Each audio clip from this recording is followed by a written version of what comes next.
Hello, everybody. Today I wanted to do a Bible study on Psalm 61, security in God. And this is kind of a part of my new little thing I've kicked off with Psalms for difficult times. I made a playlist and posted my first video on it, and it's going to have Psalms that I think are good to read and listen to during difficult times. And we don't know much about the circumstances in Psalm 61.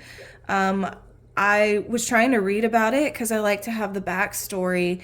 They are assuming it was during David's reign because it mentions his kingship in there.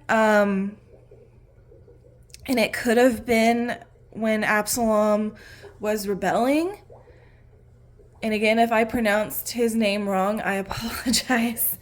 But it could have been during that time. So that gives just a little bit of backstory of Psalm 61. And from what I read, David had many hard times in life. So it's hard to, track down what exact moment this psalm was written in. But let's go on. God, hear my cry. Pay attention to my prayer.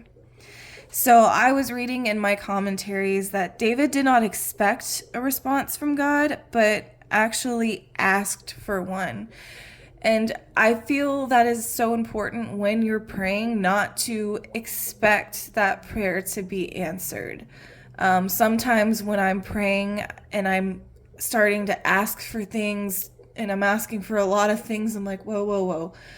This is not how I want it to be. I want to communicate with God. I want to have a conversation with him. I don't want to just pray to him and ask for a bunch of things and just expect that I'll get them. So that's a good thing to remember with that verse. Okay. I call to you from the ends of the earth when my heart is without strength. Lead me to a rock that is high above me, a strong tower in the face of the enemy.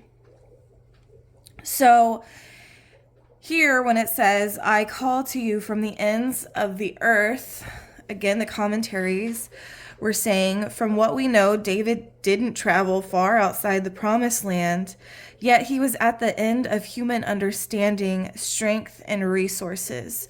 So when he says, I call to you from the ends of the earth, that's not a physical place he's at. That's kind of a mental place he's at. And I'm sure that's fairly obvious to people who have been reading the Bible and studying the Bible a lot longer than me. But I just wanted to point that out. And when he says, lead me to a rock that is high above me, the rock is meaning stability and security. And when he says high above me, he means above his wisdom and abilities, above his understanding. And let's go on. I will dwell in your tent forever and take refuge under the shelter of your wings. So, again, this may be fairly obvious to other people who have studied the Bible longer than me. I did not know what tent meant. Now I know it's basically a place of protection. And wouldn't we all like to dwell in the Lord's tent forever? Okay, let's go on. And take refuge under the shelter of your wings. And the commentary did say this, but I thought it when I read it too. When you're thinking of taking refuge under the shelter of the Lord's wings, I'm thinking of, a baby bird in the shelter of its mother's wings and just feeling very protected. And I think that's amazing that David had that confidence that he will dwell in the Lord's tent forever and he will be under the shelter of the Lord's wings. That is some confidence and some comfort, and I wish to remember that when I'm going through difficult times. All right. God, you have heard my vows. You have given a heritage to those who fear your name. So I was reading when he said, God, you have heard my vows. That is just, he's answered prayers for David before. He's been there for David before. So David has confidence that he will again. Okay. Add days to the king's life. May his years span many generations. May he sit enthroned before God forever. Appoint faithful love and truth to guard him. So this whole section right here, 6 to 7, is David asking for blessing upon his reign. And he mentions, may his years span many generations. May he sit enthroned before God forever.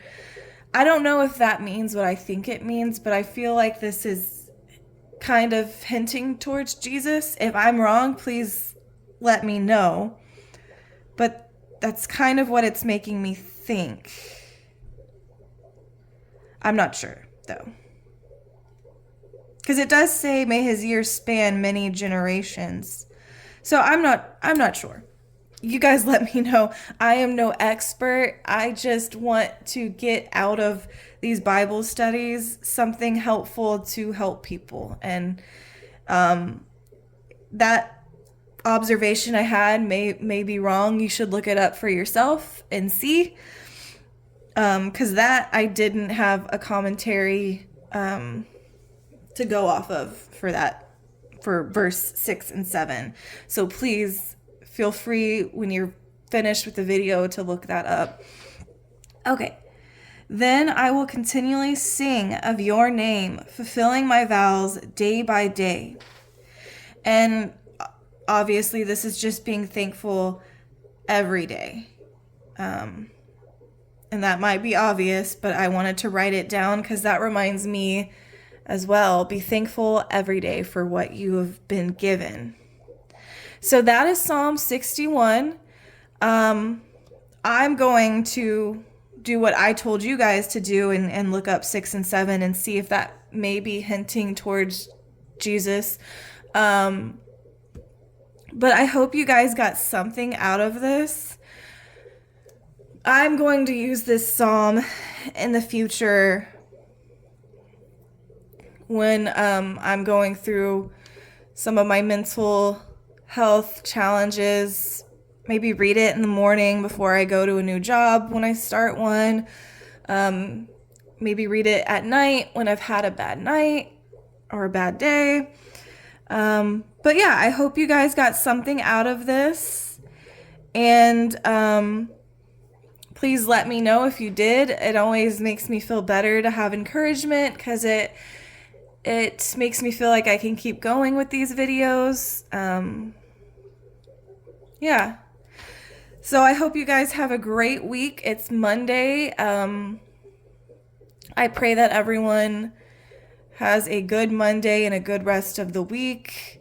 And whatever happens today, if it's bad, if it's good, everything can change the next day. So just remember that and be thankful for what you have today and be thankful for the next day as another opportunity. All right. I love you guys and God bless.